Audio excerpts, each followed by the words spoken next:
നമസ്കാരം. തിയേറ്റർ റിലീസിന് ശേഷം ഇപ്പോൾ OTT-യിൽ വന്നിരിക്കുന്ന ഒരു തമിഴ് ചിത്രത്തെക്കുറിച്ചാണ് ഇന്ന് നമ്മൾ മൺസൂൺ മീഡിയയിൽ സംസാരിക്കുന്നത്.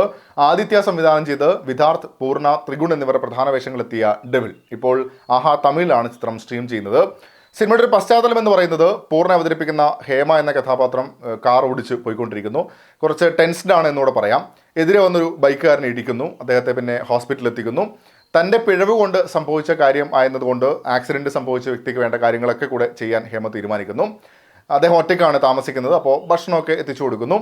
അങ്ങനെ ആ സൗഹൃദം അടുത്ത ലെവലിലേക്ക് പോകുന്നു. കഥയുടെ ഒരു തുടക്കം ഇതാണെന്ന് പറയാം.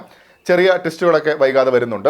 ഞാൻ ഈ പറഞ്ഞ ഒരു സെക്ഷൻ വരെയുള്ളത് അത്യാവശ്യം കൊള്ളാമായിരുന്നു എന്ന് തോന്നി. ഗംഭീരമൊന്നുമല്ല. ഇനി അങ്ങോട്ട് കാര്യമായി എന്തെങ്കിലുമൊക്കെ സിനിമയ്ക്ക് പറയാനുണ്ടാകും എന്നൊരു പ്രതീക്ഷയൊക്കെ ആയിട്ട് അങ്ങനെ പോകുന്നു എന്ന് പറയാം. പക്ഷേ അടുത്ത കഥാപാത്രം കൂടെ വരുന്നതോടെ ഗ്രാഫ് അപ്പടിയേ താഴേക്കാണ്. ത്രില്ലർ, ഡ്രാമ, ഹൊറർ എലമെൻറ്റ്സ് ഒക്കെ കൊണ്ടുവരാനുള്ള ശ്രമം സിനിമയിലുണ്ട്.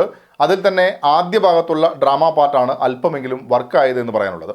ത്രില്ലർ എലമെൻറ്റ്സ് ഒക്കെ കൊണ്ടുവരുമ്പോഴും ഏകദേശം ഊഹിക്കാൻ പറ്റുന്ന വഴികളിലൂടെയൊക്കെ പോകുന്നു എന്നതുകൊണ്ട് തന്നെ ത്രില്ല് എന്നത് എവിടെയും ലഭിക്കുന്നുമില്ല. അഥവാ അത്ര പ്രഡിക്റ്റബിൾ അല്ലാത്ത ഒരു കാഴ്ചക്കാരനെ സംബന്ധിച്ചാണെങ്കിലും ത്രില്ല് നഷ്ടപ്പെടാൻ മറ്റൊരു കാരണം കൂടെ വരുന്നത് മേക്കിംഗ് ആണ്. സീരിയൽ നിലവാരത്തിലാണ് കാര്യങ്ങൾ പോകുന്നതും. മറ്റൊരു തരത്തിൽ പറഞ്ഞാൽ അനാവശ്യമെന്ന് തോന്നിയ കാര്യങ്ങളാണ് ഏറെയും. ആദ്യത്തെ ഒരു ആക്സിഡൻ്റ് കാര്യം ഞാൻ നേരത്തെ സൂചിപ്പിച്ചിരുന്നല്ലോ. അപ്പോൾ തന്നെ ഏതോ ഒരാൾ നടന്നു പോവുകയും അതിന് പ്രാധാന്യം നൽകിക്കൊണ്ട് ഇനി വേറെന്തൊക്കെയോ വരാനുണ്ട് എന്നുള്ളൊരു പ്രതീക്ഷ ഒക്കെ പ്രേക്ഷകർക്ക് നൽകുന്നുമുണ്ട്. സത്യം പറഞ്ഞാൽ കണ്ടുകൊണ്ടിരിക്കുമ്പോൾ പ്രേക്ഷകർ എന്തെങ്കിലുമൊക്കെ വിചാരിച്ച് പ്രതീക്ഷിച്ച് ഇരുന്നോട്ടെ എന്ന് വിചാരിച്ച് ഇടയ്ക്കിടെ ഇങ്ങനെയുള്ള കുറച്ച് സംഭവങ്ങളൊക്കെ വരുന്നു എന്നല്ലാതെ വേറെ കാര്യമായി ഒന്നും തന്നെ ഉണ്ടായിട്ടില്ല. പ്രകടനം നോക്കിക്കഴിഞ്ഞാൽ പൂർണ്ണ അത്യാവശ്യം നന്നായി തന്നെ ചെയ്തിട്ടുണ്ട്. മറ്റു രണ്ടുപേരുടെയും പ്രകടനം ജസ്റ്റ് ഓക്കെ ഫീൽ മാത്രമാണ് സമ്മാനിച്ചത്. കാര്യമായൊരു ഇമ്പാക്റ്റ് സമ്മാനിക്കാൻ സാധിച്ചിട്ടില്ല. സംഗീതം പലയിടത്തും ഇമോഷൻസിനെ കുറച്ചുകൂടി ഇൻറ്റൻസ് ആക്കുന്നതിൽ സഹായിക്കുന്നുണ്ട്.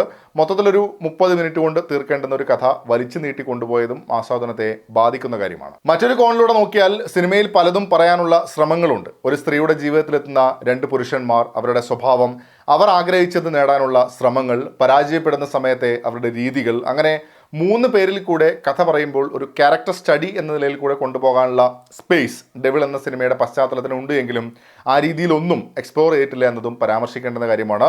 കുറച്ച് വർഷങ്ങൾക്ക് മുന്നേ വന്നിരുന്നെങ്കിൽ ചിലപ്പോൾ ഈ സിനിമ കാണുമ്പോൾ കുറച്ച് ത്രില്ലൊക്കെ കിട്ടിയേനെ. പക്ഷേ ഈ കാലത്ത് ഈ ഒരു കഥയും പശ്ചാത്തലവും അത്ര റെലവൻസ് ഇല്ലാതെ പോകുന്നു എന്നുള്ളതാണ് കാര്യം. നിങ്ങളും സിനിമ കണ്ടിട്ടുണ്ടെങ്കിൽ അഭിപ്രായങ്ങൾ കമൻറ്റ് ബോക്സിൽ പങ്കുവെക്കുന്നു.